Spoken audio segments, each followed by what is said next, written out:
Major general অরুণ রায় এই মুহূর্তে আমার সাথে রয়েছেন। অরুণ বাবু, স্বাগত আপনাকে। আজকে ডিজিএমও লেভেলের যে কথা, সেই কথা আমরা শুনলাম, কিন্তু তার পাশাপাশি একটা জিনিস স্পষ্ট করে দেওয়া হলো, ভারত যথেষ্ট আপার হ্যান্ড নিয়ে রয়েছে, আমরা যথেষ্ট ভালো পজিশনে রয়েছি। আমাদের ভদ্রতাকে দুর্বলতা ভাবার কোনো কারণ নেই, তার মানে মেজর জেনারেল রয়।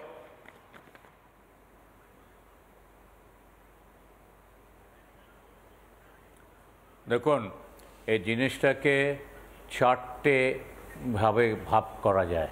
একটা হলো গ্লোবাল, একটা হলো রিজিয়নাল, একটা হলো ইন্ডিয়া পাকিস্তান, আর একটা হলো যে আফটার এফেক্ট। গ্লোবালি আমেরিকা নিজের ফার্স্ট পজিশনটা কায়েম রাখতে চায়, আর সেটার জন্য যা কিছু ট্রাম্প করছে, এদিকে ওদিকে যা লড়াই টড়াই হচ্ছে রাশিয়া ইউক্রেনের সাথে, ইন্ডিয়া পাকিস্তানের সাথে, ওটাতে একটা মিডিয়েশন করতে চায় নিজের পজিশনটা ঠিক রাখবার জন্য, পপুলারিটিটা ওয়ার্ল্ডে রাখার জন্যে, so that everybody thinks Winnie number one. Second হলো রিজিয়নাল ইস্যুতে আপনারা জানেন বাংলাদেশে কি হয়েছে গত বছরে, ওটাতে পাকিস্তানের হাত ছিল কি না ছিল এটাও প্রায় মানে হয়ে এসছে যে জানা যে ওদের হাত ছিল।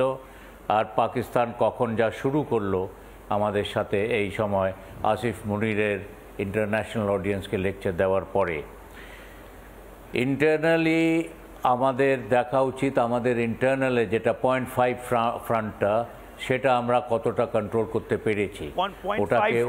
আমি একটু স্যার আপনাকে একটু থামাচ্ছি, কারণ অনেক দর্শক হয়তো এই 0.5 ফ্রন্ট মানে জানেন না। একটু যদি আপনি বিস্তারিত বলে দেন, এই 0.5 ফ্রন্ট বা ঘরের শত্রু বিভীষণ কারা? দেখুন, মিস্টার জেনারেল বিপিন রাওয়াত যখন সিরিয়াস ছিলেন, উনি বলেছেন আমরা 2.5 ফ্রন্টে ছিলাম।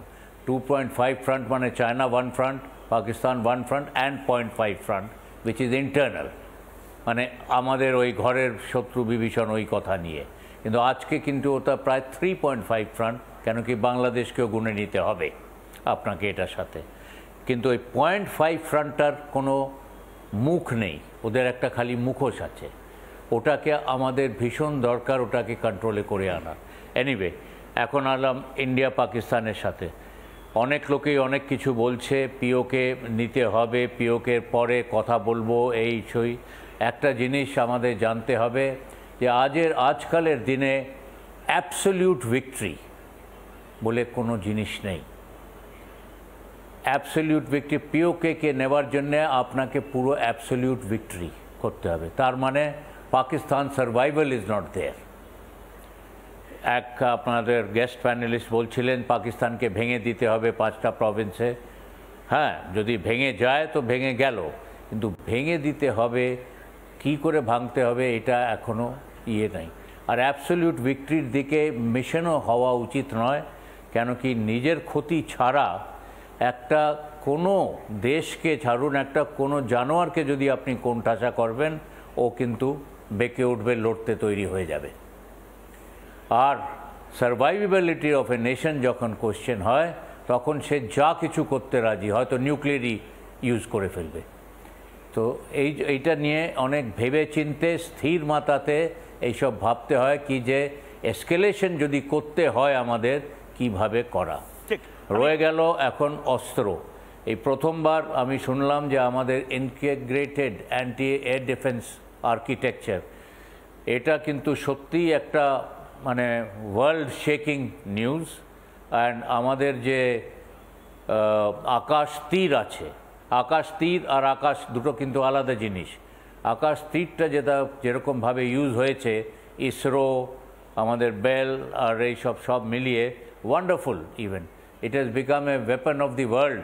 আমেরিকা, চায়না সবাই তটস্থ হয়ে গেছে এটা মানে অ্যাকশন দেখে।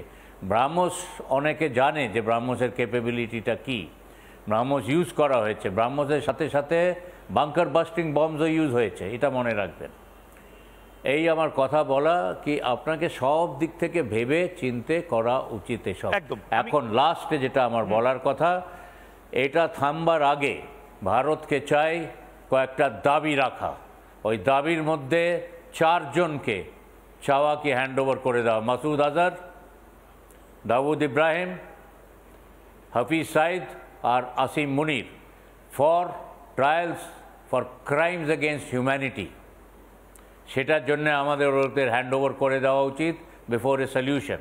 আর ওটা ওদেরকে আদালতে নিয়ে গিয়ে ওদেরকে খাড়া করা উচিত। আপনি আপ দেখবেন সন্ত্রাসবাদী আর টেরোরিজম কমে যাবে। সেকেন্ড জিনিস হলো, প্রত্যেকটা ফ্যামিলির যারা ভিকটিম পেহেলগামে হয়েছে পাকিস্তান গভর্নমেন্টকে 25 কোটি টাকা করে কম্পেনসেশন দেওয়া উচিত। থার্ড জিনিস, টেরিটোরিয়াল গভর্নেন্স, যেটা প্রথম প্যানেলিস্ট বলছিলেন ব্রিগেডিয়ার AK সান্যাল, পিওকেটা হয়তো পুরোটা, দেখুন ওটা স্বপ্নের কথা, আসতে এরকম করে ওটা ছিনিয়ে নিতে হবে যদি নিতে হয়, ওটার জন্য অনেক আমাদের ক্ষতিও হতে পারে। একটা টেরিটোরিয়াল গভর্নেন্স, এটার একটা আন্ডারস্ট্যান্ডিং হবে, তারপরেই যদি পাকিস্তানের সাথে কিছু করা হয়। আর ততক্ষণ diplomacy and economic pressure should be kept up. Thank you. ঠিক, আমি একটা ব্রেক। নানা ধরনের কন্টেন্ট দেখার জন্য লাইক করুন, শেয়ার করুন আমাদের ফেসবুক পেজ, সাবস্ক্রাইব করুন আমাদের ইউটিউব চ্যানেল। পাশাপাশি অন্যান্য ব্রেকিং নিউজের জন্য অবশ্যই চোখ রাখুন রিপাবলিক বাংলায়।